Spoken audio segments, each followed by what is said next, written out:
You know, 1,000 years ago, according to conventional data sources like Paul Bayrock and Hohenberg and Lees, the cities of the Arab world towered over their European equivalents, bespeaking a far more sophisticated, far more advanced, far more urbane civilization. I guess one image that comes to my mind is the legend that when Harun al-Rashid exchanged gifts with Charlemagne, al-Rashid gave Charlemagne a sophisticated water clock far beyond the technology available in Europe.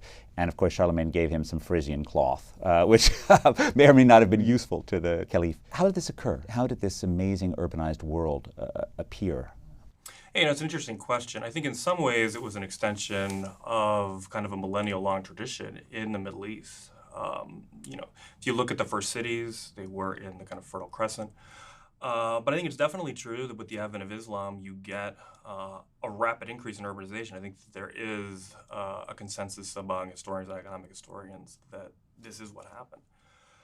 The broader question of why is something that I think is still an active topic of research. And these are both what we would call, in what we've been calling in this class, imperial cities, which means cities that come about in the penumbra of some great political power, like Baghdad, I guess, falls into this category, and perhaps Damascus, and then also trading cities, right? Cities that form on trade routes that are largely commercial. Yeah, I think that's exactly right. I think Abbasid Baghdad is, if you were to look for kind of a poster boy of the imperial city, I think it would be Abbasid Baghdad. I mean, it was founded by Al-Mansur in the 760s.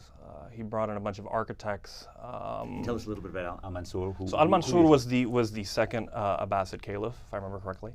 Mm-hmm. So kind of to give a broad overview of who the Abbasids were, in the Islamic world after the death of Prophet Muhammad in 632, you had the first four caliphs who kind of followed him in leading the Islamic world.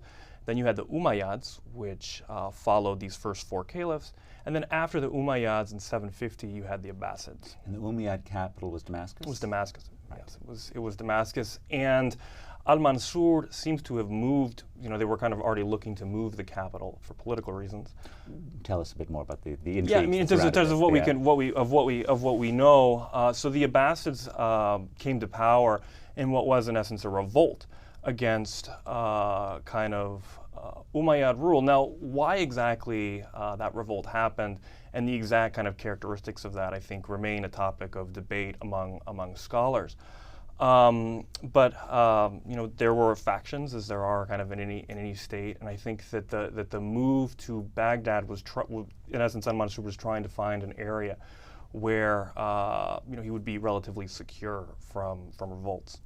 And so somewhat similar to moves to St. Petersburg to get away from Moscow, or move to Ankara to get away from the muck of Istanbul. It's a move to sort of create a private controlled world. Well, I mean, it continued even so. I mean, and then in the 9th century, the Abbasids moved their kind of military center from Baghdad to Samarra, which was north a little bit, when they introduced the slave soldiers, which then characterized the Islamic world for over 1,000 years. So Al-Mansur builds this imperial city between the Tigris and the Euphrates. And then they collect talent as well, which is an exceptional thing about. Yeah, I mean, there's huge amounts of. I mean, I think that the flow of talent to Baghdad was not something that was kind of directly forced. I mean, you're bringing in resources from. I mean, you have to remember the Abbasid Caliphate at this time stretched. I guess Umayyad Spain had already become independent, but it stretches from North Africa to modern-day Pakistan. I mean, this is huge, and at the very beginning, you have all these resources flowing in to Baghdad. And so that's really important. It's an imperial city, and it's an empire that's vastly larger than any European kingdom at the time, exactly. And probably comparable to the ancient Roman Empire in some sense. I mean, I think Rome is a really good example of this, or Constantinople under the Byzantines, where you have this huge city that, I mean, Rome was kind of artificial, bringing in these boats with all of this grain, et cetera, kind of sucking resources from the empire. My sense is that would be kind of a fair characteristic of Abbasid Baghdad, at least for the 100 years after its foundation. Now, Baghdad is the first among equals for at least a few centuries, but it's hardly the unique city or unique even city of ideas within the Abbasid world. Tell us a little bit about the heterogeneity. You'd mentioned Basra, but what are other big cities and how are they differing in their character? Yeah, I think if you were to characterize kind of this spread of urbanization from Baghdad, I think Baghdad really kind of was a model that was set up. And at the very beginning, it was the center of the Islamic world, especially kind of in scholarship. But then with the gradual decline of the Abbasid Caliphate, one misconception is that the Abbasid Caliphate or the Abbasid Baghdad went into decline, say, with the Mongol invasions in the 13th century.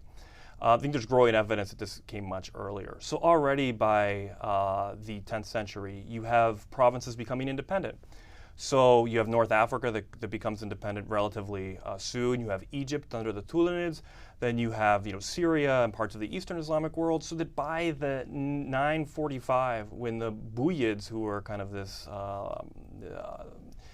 confederation, tribal confederation that came in from Daylam, which is just south of the Caspian Sea.